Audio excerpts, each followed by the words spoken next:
Yang pertama kan antara pihak pengembang dengan pihak pedagang. Yang tentunya karena pengembang ini sudah ada kesepakatan perjanjian dengan pihak KPBS sebagai yang punya aset, ini menjadi perjanjian itu sebagai perjanjian induknya, iya kan? Induk, di mana di perjanjian induk itu dibatasi dalam waktu 2 tahun. Setelah 2 tahun pengembang sudah tidak bisa punya kewenangan mengelola di situ. Kewenangan sepenuhnya di pihak KPBS, di mana setelah 2 tahun KPBS memberlakukan pengelolaan itu untuk menarik sewa perpanjangan setelah 2 tahun keseluruhannya gitu. Baik kios itu sudah ditempati pedagang atau belum, itu menjadi tanggung jawab pengembang. Bila mana diserahkannya ke kami itu kiosnya 56 kok ada pedagangnya semua, yaitu nanti kami tentunya menarik kepada pedagang satu persatunya. Itu misalnya Pak Imam masih punya kios yang belum pedagang 10, ya berarti nanti yang dikenakan biaya sewanya untuk perpanjang berikutnya adalah Pak Imamnya. Berarti KPBS itu berkuasanya hanya di hak sewanya aja ya Pak? Hak sewa setelahnya. Iya, maksudnya setelah 2 tahun itu hak sewanya aja sewanya, ya. Kalau angsurannya tetap pedagang sama ke pengembang ya Pak? Pada masa 2 tahun pertama. Iya, berarti enggak kalau sama gini, dari pedagangnya itu semama mau jangka waktunya lebih dari 2 tahun, 5 tahun nih Pak, buat ngangsur. Berarti kan ya berarti dari pedagang ke pengembangnya ya? Iya. Yang penting pengembang ini mempertanggungjawabkan ke pedagang ya. Di mana masa pertanggungjawabannya pengembang ke pedagang itu tidak boleh melanggar dari ketentuan adanya induk perjanjian dengan KPBS, itu masanya cuma 2 tahun. Mau nggak mau harus 2 tahun gitu Pak. 2 tahun. 2 2 tahun. Iya. Jadi kami dengan pengembang ada perjanjian induk. Berarti cuma 56 unit ya Pak ya? 56 unit ya. Itu berarti pedagang baru yang bukan yang dari depan terus pindah ke situ, atau itu semuanya pedagang baru Pak? Pedagang ini tidak bisa dikategorikan ya, karena kemampuan pedagang. Bahkan kios di sini kan jumlahnya dulu pengembang ini yang baru, yang lama itu 50 kios. 50 kios ini yang sudah punya hak sewanya ada 34. Nah, yang 34 itu sudah clear, sudah mendapatkan uang kunci.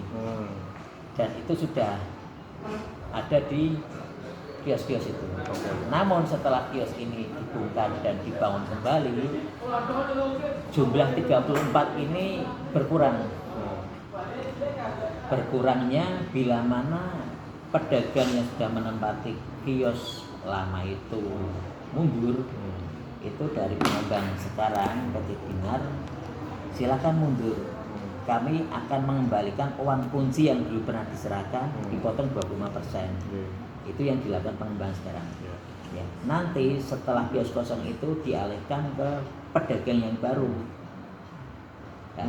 Kalau mau berlanjut, dulu uang kuncinya berapa? Misalnya 100. Sekarang kios yang diambil nilai kuncinya 250, berarti harus nambah. Oke Pak, paham. Nah, nambahnya itu saya harapkan jangan sampai pihak pengembang ini menekan kalau belum ada uang kunci 100% tidak boleh buka. Nanti kekhawatirannya kalau kios-kios tidak buka ini terkesan grosir kan sepi. Iya benar. Padahal nilai investasinya pedagang sudah ada nilai yang diberikan ke situ. Nangkap.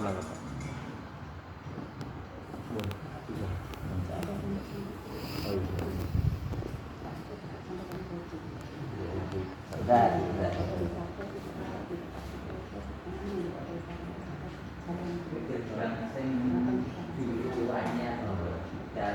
Motorisator di desa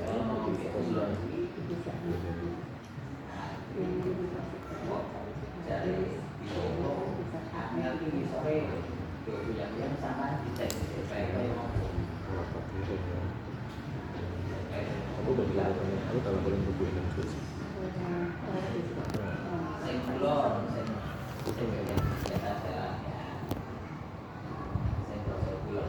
biru kayak sing jelatannya itu ngalor. Oke, nanya. Iya. Ireng.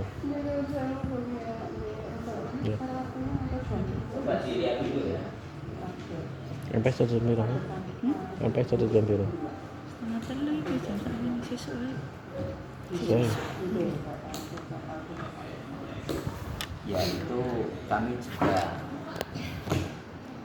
mendasari kerjasama dengan pengembang antara pengembang dengan pedagang baru ini dibuatkan surat perjanjian. Oh iya. Jadi jelas ada klausul yang dimana kewenangan pengembang ini dibatasi oleh apa namanya itu perjanji dengan induknya yaitu KPBS dalam masa waktu. Oke. Berarti nanti nunggu Pak, pengelola ngeluarin semacam sertifikat gitu ya Pak ya? Untuk bukti kepemilikan uang kuncinya tadi itu apa Pak?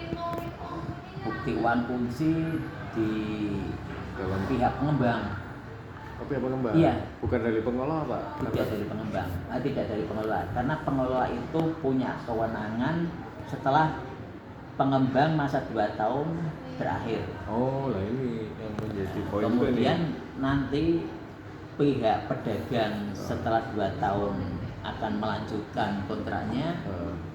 Kami bikin surat perjanjian kontrak dengan para pedagang yang ada di situ langsung.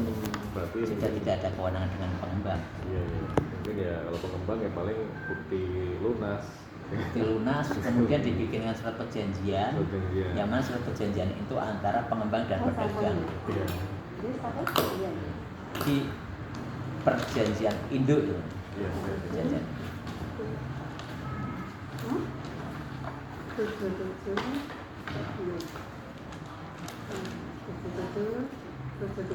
Pak, kalau misalnya berarti gini Pak, misalnya ada beberapa kios yang belum terisi, ternyata setelah habis masa berlakunya 2 tahun itu, nah ada orang luar lagi mau menyewa itu, nanti nyewanya ke siapa Pak? Ke pengembang apa ke Nyewanya sudah ke kami. Jadi setelah operasi? masa 2 tahun, pengembang sudah tidak punya hak. Gitu. Tidak punya hak. Misalnya pengembang menyerahkan, Pak, ini kios yang 56, kami serahkan 50. Nah, yang 6 gimana? Yang 6 kami pertanggungjawabkan, Pak. Oh Ya gitu. berarti yang 6 itu namanya nama pengembang. Oh namanya Yang nama pengembang itu nanti kami kenakan biaya sewa untuk perpanjangan berikutnya. Oh berarti pengembang seolah menyewa ke operasi. Ya. Oh iya. Kalau 2 tahun yang pertama pengembang punya kewenangan mutlak, Nyewa. tapi masanya cuma 2 tahun. 2 tahun ya. Ya. Setelah 2 tahun semuanya harus dikembalikan ke pihak koperasi. BPS. Dan koperasi memberlakukan untuk perpanjangan kontrak berikutnya setelah 2 tahun. Bila mana kok kiosnya 56 itu yang diserahkan ke koperasi 50, yang 6 tidak diserahkan, yaitu berarti 6 kami harus memperlakukan ke pengembang terhadap kios 6 itu untuk membayar Uang sewanya sewanya. setelah Bangunnya 2 sih tahun. Bangunnya kan developer yang Developer ya. Ya. Kan intinya kan namanya apa? Pengusaha, pengembang itu kan berarti kan dia membangun plus ada nilai keuntungannya dia gitu kan Pak ya. Iya, jadi berhitung seperti itu. Nah, Iya. Itu memang di sini kayak rada unik beda ya dengan apa perlakuan yang lain di mana. Iya. Nah, Karena perlu legalitas, kalau namanya bank perlu legalitas Pak. Iya. Legalitas kan biasanya berupa SHGB atau mungkin kalau di pasar biasanya ada surat hak guna pakai biasanya iya. dari kalau instansi pemerintah mungkin dari dinas terkaitnya mungkin ya, tapi kalau dikelola koperasi, kalau tadi Bapak rupanya berarti berupa perjanjian itu Pak ya. Perjanjian. Nah, perjanjian itu biasanya yang bisa menjadi jaminan di kami juga biasanya. Iya. Waalaikumsalam.